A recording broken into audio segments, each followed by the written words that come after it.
Hey guys, what's going on? I'm David Woody, one of the founders of Rocket Sword Games, and today I want to talk to you about our new game Ascension Quest, and more specifically one of the classes within it called the Feral Hunter.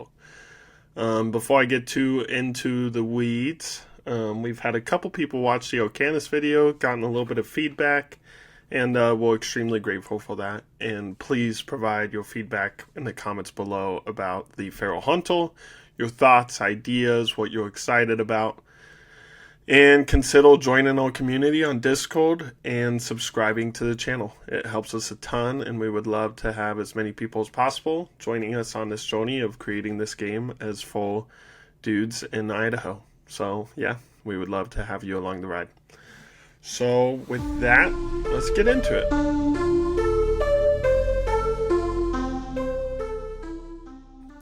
The Feral Hunter is forged in the forgotten corners of Kinspian, where tooth and claw reign supreme. The Feral Hunter is the embodiment of primal instinct and deadly precision. These warriors walk beside spirits of ancient beasts, their souls bound to them. With every howl in the distance and claw mark on bulk, the Feral Hunter listens and answers with a tooth and fang of their own. So the idea behind the Feral Hunter, kind of how it spawned, was we were thinking of a hunter class like Ranger, and we were thinking of a Barbarian, and we wanted something that had pets, and like nature, and we kind of landed on this mishmash of the three. So instead of just being a Ranger who like explores the woods or whatever terrain they are from, you can play a Ranger, that's fine, but you have this like barbaric side and like this primal abilities that you can rely on when all else fails. So let's say this hunter is hunting a rather large dragon and the bow gets knocked out of his hand. Instead of him being useless, he like pulls out his claws and goes all Wolverine and finishes the dragon, right? So you can play it how you want to. You can be as primal and barbaric as you'd like, or you can be as cerebral and hunter-esque as you like. And there's a couple different trees and options as you're building your Feral Hunter to explore those flavors more. So this is our pre-gen Nox and her pet Rockchilla Ollie. And the way pets work is really exciting. The pets is what's going to make this video the most long one, probably, or one of the longer ones, is because that just adds a whole nother element that we need to explore and go through. To be completely forthright, we are reworking the Feral Hunter a tad bit at the moment. If you guys would like to see a video of me reworking the class and just tweaking it slightly, let me know, and you guys can join me on that journey. But they're in a really good spot. A lot of people play them, have fun with them. There's just one tree that I feel like could be improved slightly. So, yeah, let's get into it. They are pretty mighty. They are supposed to be up in melee combat, so they get lots of health at first level, and they get plenty of health at each level after that. They get might, speed, and resolve, so they're very gritty. They're good at survival. They're good at... Look at that, I found a typo. They are good at lots of things, but survival, perception, yeah, that's why they have that resolve.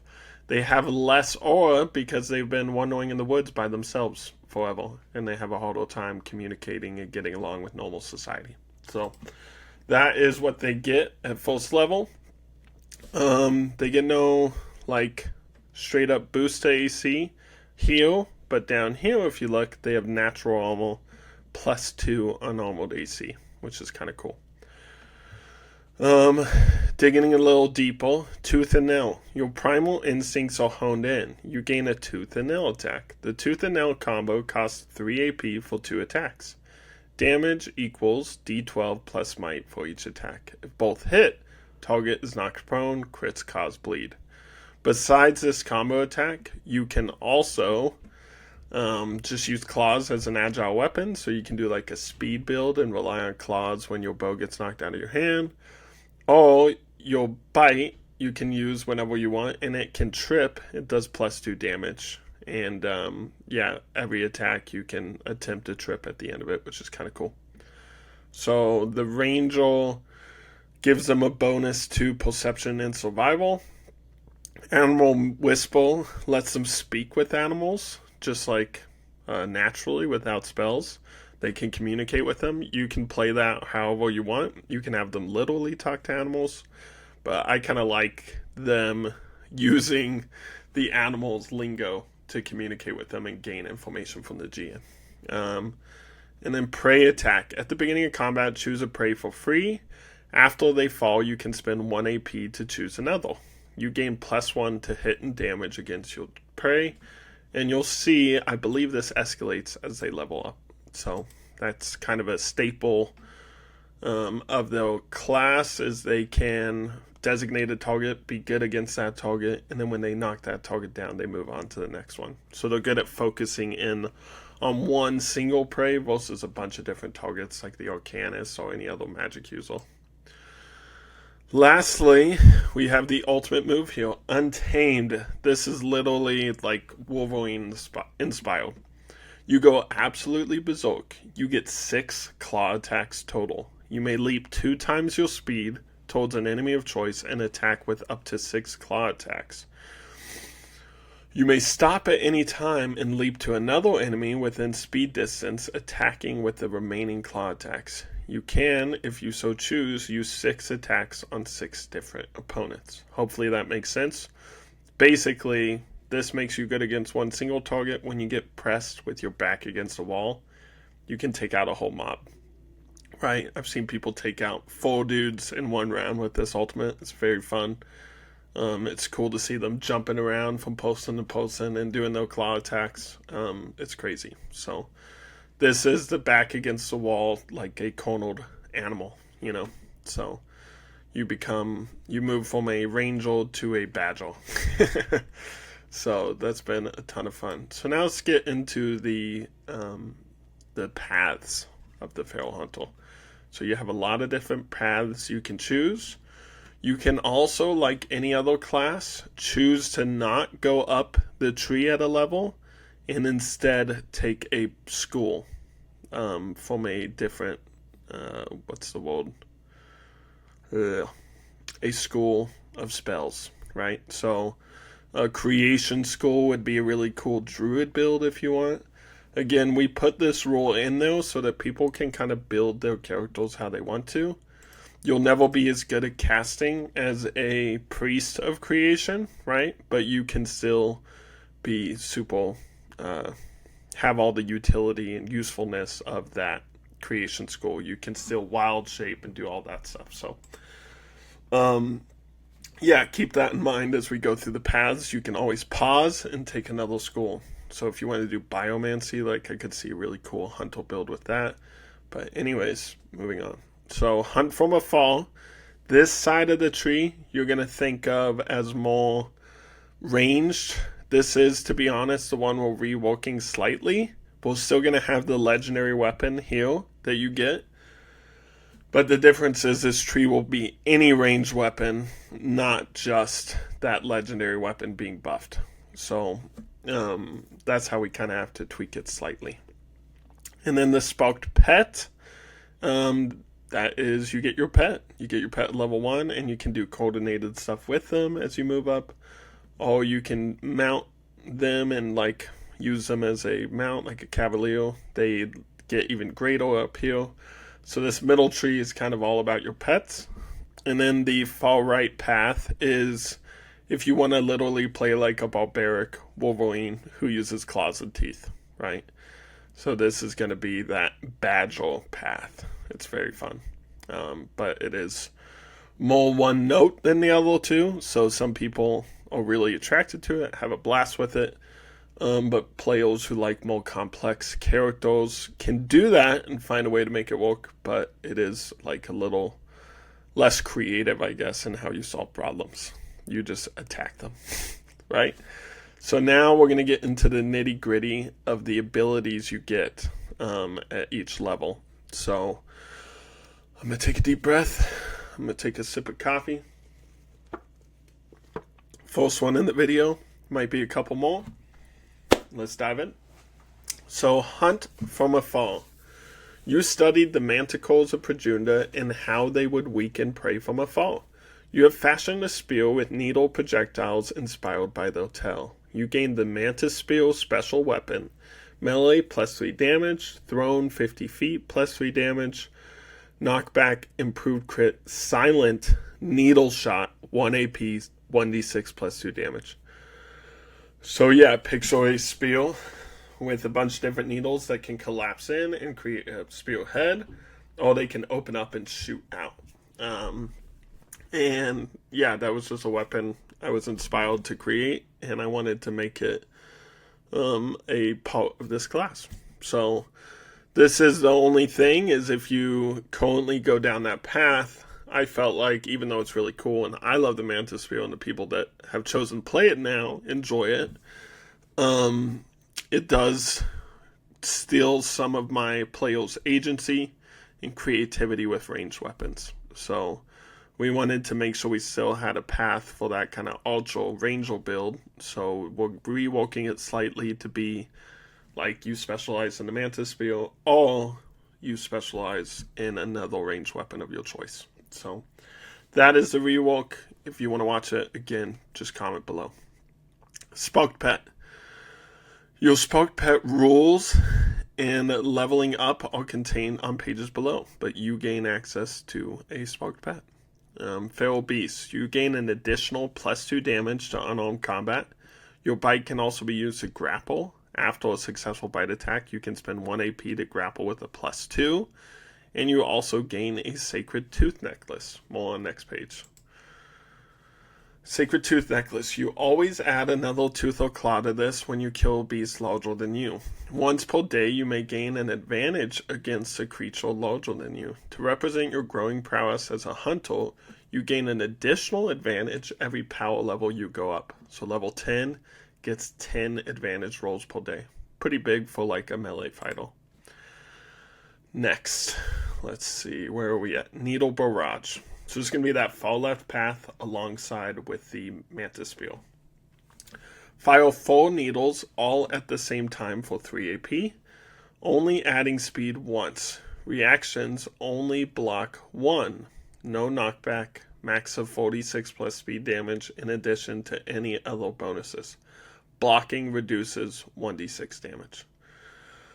So basically, what makes this special is it's 3 AP instead of 4. You get to fire 4 needles, and if they use a reaction, that reaction only blocks 1 of the 4 needles. So it's almost like a guaranteed hit with 3 of your needles for 1d6 plus 2 damage. And it adds your speed as well. So if you're a speed build, which you probably would be if you're going this tree, that's a pretty big buff, which is pretty sweet. Gold to Death. On a charge attack, if you hit, the target is attached to your weapon until he removes himself, gaining the grappled condition. So this is cool. If you took the Mantispear and you decided to jump, so let's say you took this one, you could jump to Gold to Death and you can still use this one, right? So this is one of those that you can really do with any of the trees. So if you wanted to, you could be a feral beast and then running beast and then jump across to Gold to Death maybe. Actually, I don't know if you could do that. You could do feral beast, Gold to Death. That's how you'd have to do that. So during your move up, you can jump across. Once you're on that level, you have to pick one next to it. Does that make sense? So, feral beast to Gold to Death, you can do that. You could pierce an enemy with your claw and grapple it at the same time, which is kind of fun. So then, let's see where we're at. Coordinated attack, 3 AP. You and your pet charge and outflank your opponent. If either of you hit the enemy, is knocked prone between both of you and takes an additional 4 damage. So that's pretty huge action economy. We might have to tweak this slightly to be like use one of the pets AP as well, but it's a pretty sweet option, especially depending on the pet you build.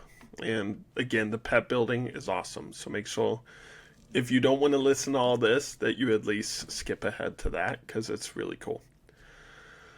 Okay, then we have Running Beast. You run on all fours, adding 1.5 times your speed to movement. So that's a huge movement speed buff. So you're already a scary Wolverine dude, and if you take that, you are flying all over the battle map, and it's very scary. Fierce attacks. +2 to any attribute. This is one of those convulsions or convergence. So basically the path comes to a central point and it applies to all paths. So let's read this. Fierce attacks. +2 to any attribute, +1 to any attribute.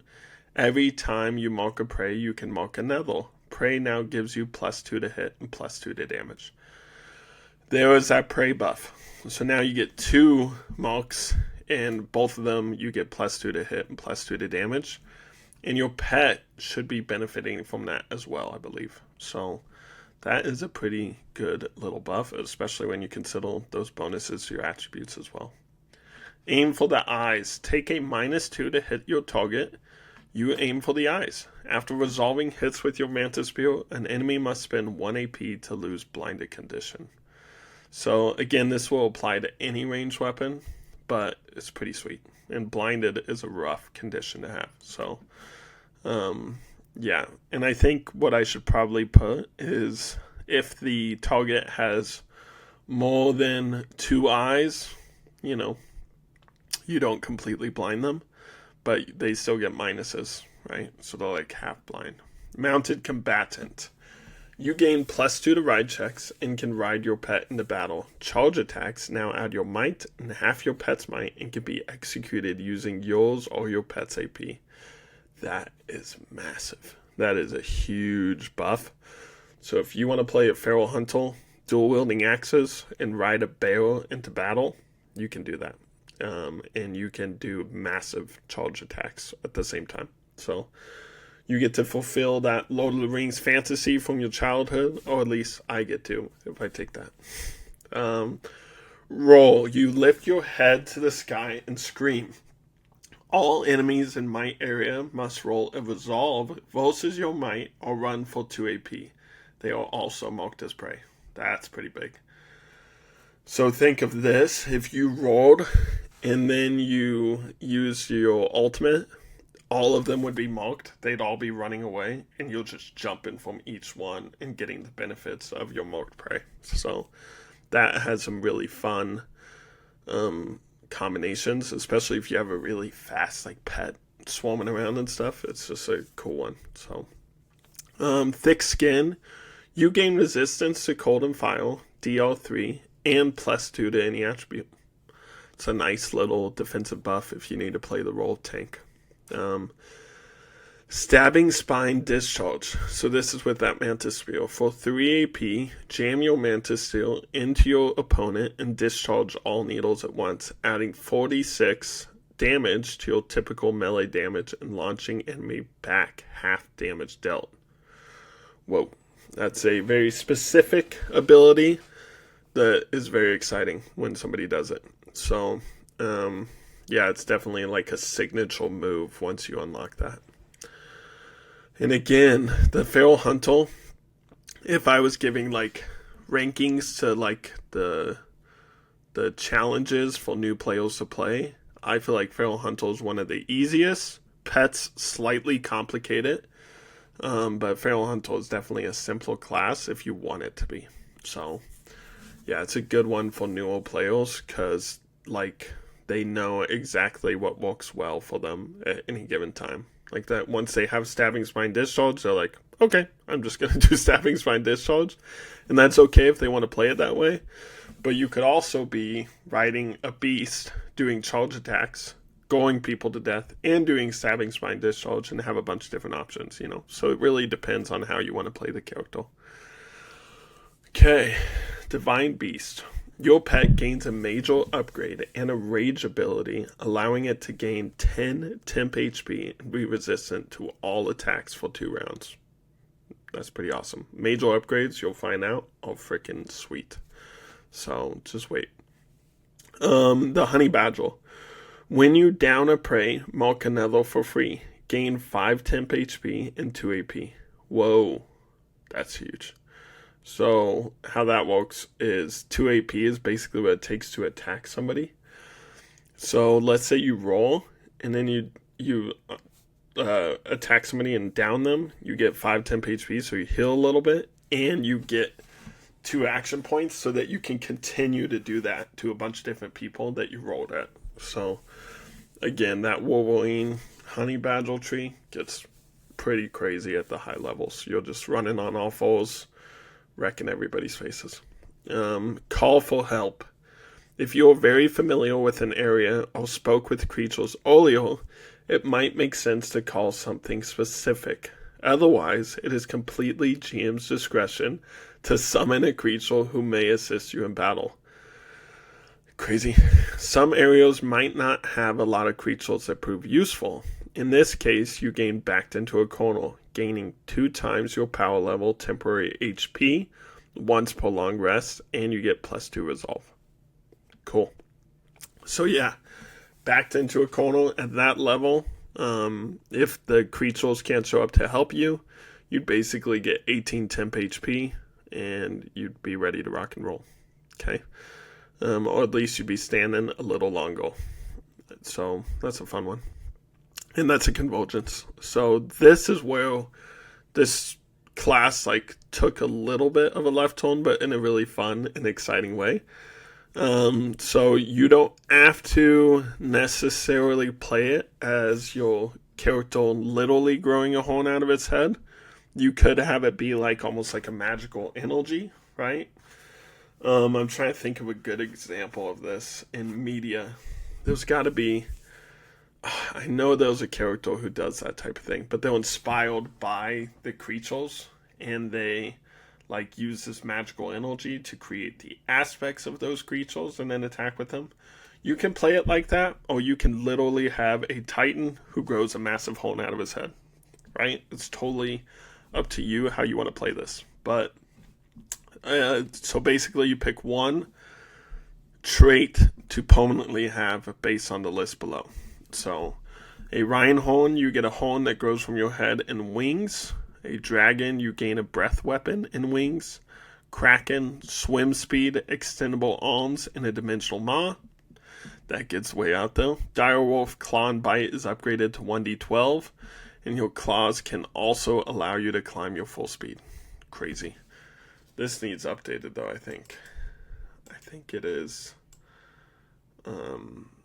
yeah, we'll tweak this. But tentatively, I thought it was doubled. So, we'll see. So, yeah, this is all the traits of the Rhinehorn you get. This is all the traits of the dragon you get. The Kraken and Direwolf. So, and you can climb your move speed. So, imagine a Direwolf, Wolverine tree, right? Gets freaking crazy. You're clawing on all fours on the walls like you're some kind of possessed freak. And you get bonuses fighting next to your allies, and your claw and bite is extra damage. It's just solid. So, yeah, that's a fun one. Yeah, I'll tweak this later. I need to stop messing with it, but I see something and I'm like, oh, we wanted to change that, and I want to do it, but we're going to do that in a separate video. Tell you what, I'm going to take a quick breather, and I'll come right back, and we'll go over the animals. Okie doke. Okay, so let's pick up where we left off with animal companions. These guys are awesome. I love them so much, and I just realized this quote is slightly off. Again, we are work in progress. We're going to get it beautiful by the time we ship it, and we need your feedback to catch little things like this. And obviously, I am trying to catch them as well. Anyways, let's focus, David. Get into it. Okay, so This is what I love about our animal companion system is instead of picking one animal, like a monkey, for example, and that being your companion, you get to choose a type of animal. So a primate can literally be whatever you want it to that walks on 2 feet and has like hands type things, except for maybe like a person. But we've seen lots of creative builds and ideas and interpretations with these frames, if you will. So, a marsupial is like Ollie, the feral hunter, who is not Nox. Ollie is her marsupial, right? So, you get to choose what that is. A rockchilla did not exist in the lore before. It does now because we built a marsupial and we thought it'd be fun to be a chinchilla, and she lived in the mountains. And we're like, well, let's call it a rockchilla, right? So you get to choose this frame, and that decides a lot of the starting stats, which is on the next page, right? So if I build a marsupial, this is my starting stats for my pet.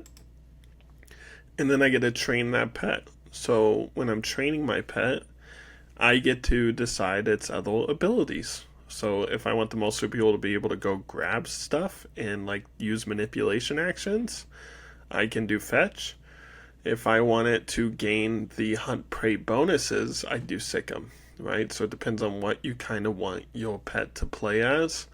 Ollie, we wanted to be a little helper, but we also wanted him to get in there and do sneak attack damage sometimes. So we built him with, I believe, fetch. And later on we got something like sick 'em. Or we did sick 'em and we gave him something else that let him do manipulation actions. But we'll see as we build, okay? And then we have our Divine Spark Beast.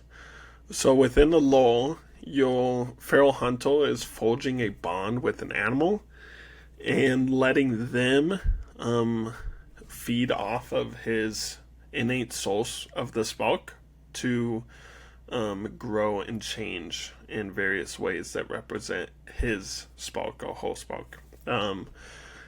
You can also just come across a pet who has already been sparked, and then like you forged a bond with it and trained it. It really depends on how you want to play it.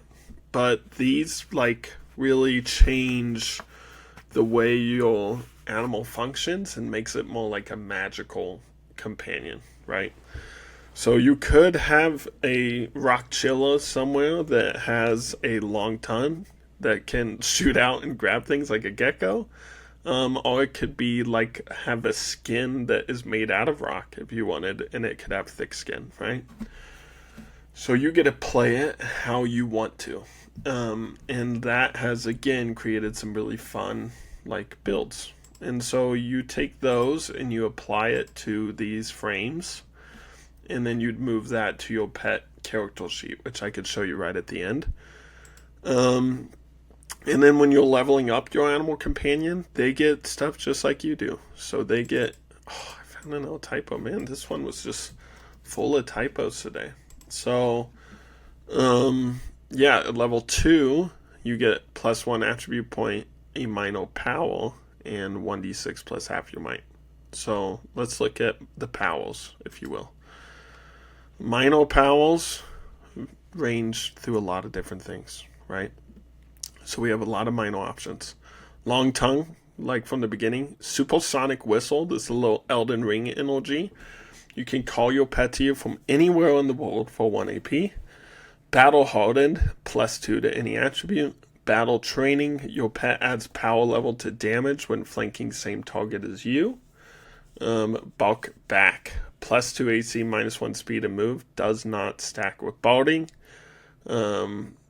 Enhanced vision, you can see into darkness and through concealing effects. This is a fun one.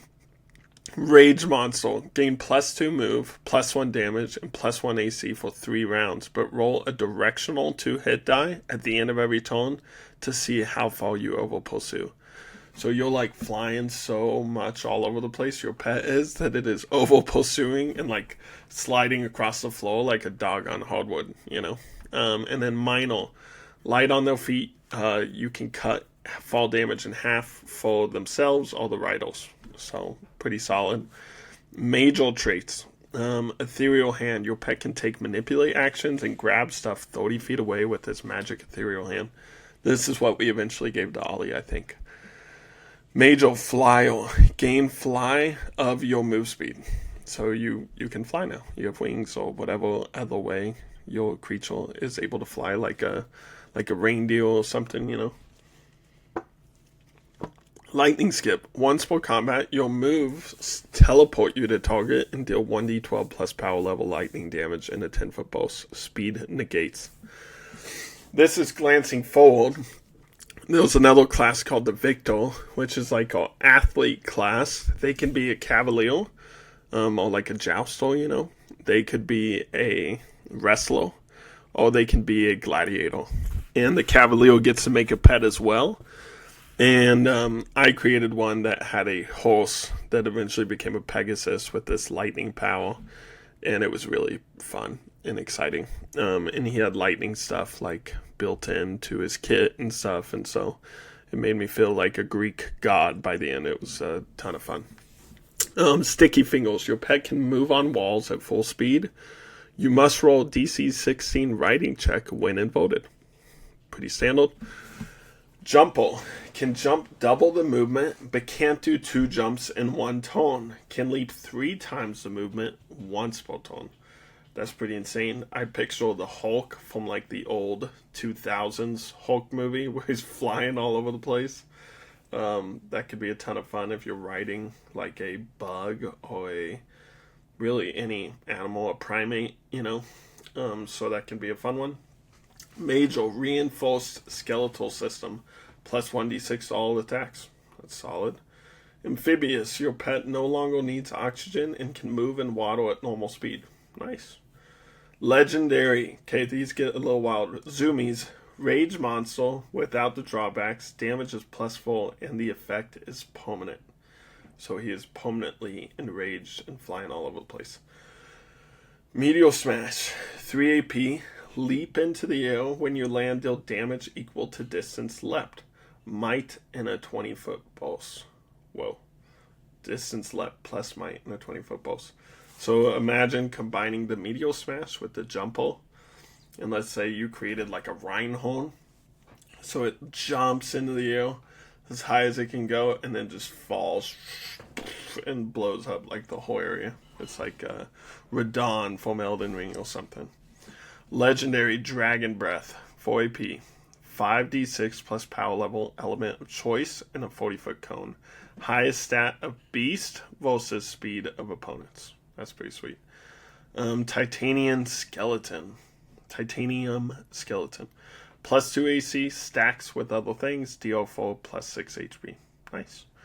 Legendary Webble. Shoot webs in a 30-foot radius. All enemies within must pass a DC 20 athletics check or be restrained.